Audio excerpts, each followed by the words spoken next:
यो देखिरहेको भिडियो अहिले सामाजिक सञ्जालमा निकै नै भाइरल भइरहेको हामीले देख्न सकिन्छ। यो उडिरहेको हेलिकप्टर खासमा काठमाडौँदेखि खोटाङ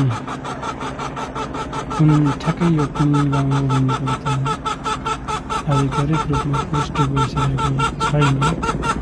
तर एउटा त्यहाँको युवाले खोटाङको युवाले हेलिकप्टर आइरहेको सायद रमाइलो कारणले यिनले भिडियो बनाइरहेको थिए। त्यही क्रममा चाहिँ नि यो अप्रिय घटना हुन पुग्यो, यो दुर्घटना हुन पुग्यो। खासमा यसमा सब बोकेर गएको भन्ने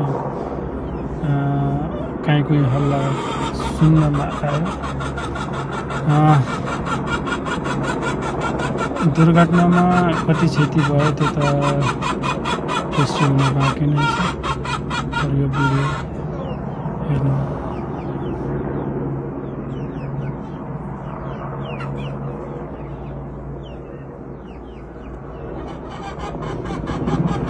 ला ला एक्सिडेन्ट भयो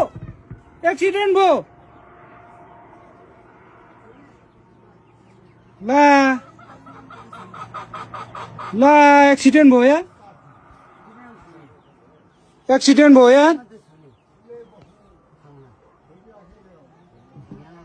एक्सिडेन्ट भयो यार ओ माय गॉड एक्सिडेन्ट भयो यार मा कसम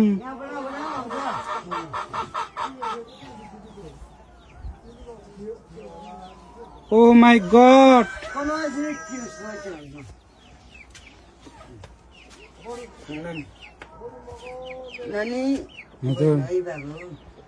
ओ माय गॉड नानी यता भित्रै बस्नु है हुन्छ नानी झर्यो नाना माथि ठोक्यो नि ओ माय गॉड हेर्दा हेर्दा यार एक्सिडेन्ट भयो हेली नानी यो बालबेसीमा हो ओ माय गॉड हातै कामिरा छ यार के भन्नु के नभन्नु यार ओ माय गॉड मान्छे चाहिँ के भयो भएन यार मान्छे चाहिँ के भयो भएन एक्सिडेन्ट भयो यार एली मा कसम भिडियो बनाउँदा एक्सिडेन्ट भयो यार हेर्नुहोस् न गाइस पुरा एक्सिडेन्ट भयो यार बालाबेसीमा हातै काम्यो यार मान्छे के भयो भएन यार हेर्दा एक्सिडेन्ट भयो